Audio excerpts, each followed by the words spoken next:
네, 박근혜 전 대통령의 구속 여부를 가를 구속 전 피의자 신문이 하루 앞으로 다가왔습니다. 박 전 대통령은 신문이 열리는 법정에 직접 출석하겠다는 뜻을 밝혔는데요. 서울중앙지법의 취재기자 연결해서 자세한 상황 알아보도록 하겠습니다.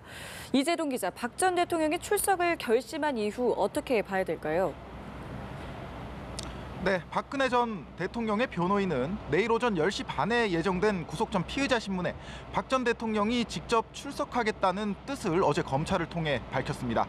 박 전 대통령이 신문에 출석하지 않을 것이란 관측이 한때 제기도 됐지만요.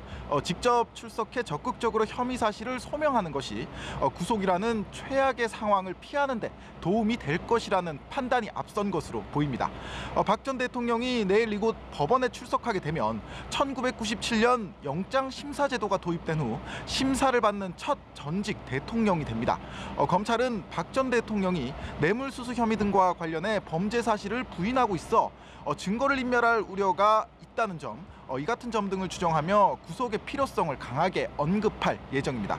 이에 반해 박 전 대통령 측은 범죄의 소명이 충분히 되지 않았고 삼성동 사저 안에서만 머물고 있는 만큼 구속 수사의 필요성도 없다는 점을 강조할 것으로 보입니다.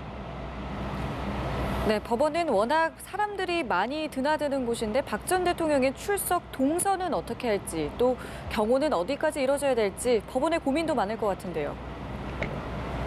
네, 그렇습니다. 이곳 서울중앙지법 청사는 각종 재판과 등기 신청 등을 위해서 하루에만 10,000명이 넘는 사람들이 찾는 곳입니다.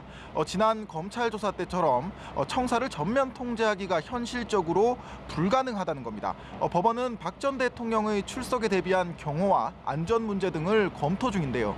지금까지 피의자 신문에 출석해온 사람들은 주로 청사 북서쪽 출입구를 이용했는데 통로가 비좁은 데다 취재진 등이 몰릴 경우 사고 위험이 있어서 박 전 대통령이 실제 이 출입구로 들어올지는 불확실한 상황입니다. 일단 박 전 대통령의 동선에 따라 제한된 구역 안에서 일반인의 출입을 통제하고 사전에 협의된 취재진만 근접 취재를 허용하는 방안 등이 고려되고 있는데요. 오늘 오후쯤에는 상세한 대책이 정해질 것으로 보입니다. 네, 박 전 대통령이 피의자 신문을 받게 되면 이후 절차는 어떻게 진행이 되는 건가요? 네, 박 전 대통령은 구속 전 피의자 신문을 마친 후 바로 옆 서울중앙지검 청사로 이동해 결과를 기다릴 것으로 보입니다. 박 전 대통령에게 적용된 범죄 사실이 13가지에 이르고 사안이 방대하기 때문에 법원의 결정은 모레 새벽쯤에야 나올 것으로 보이는데요. 구속영장이 발부되면 박 전 대통령은 즉시 서울구치소에 수감되고 기각되면 삼성동 사저로 돌아가게 됩니다. 서울중앙지법에서 연합뉴스TV 이재동입니다.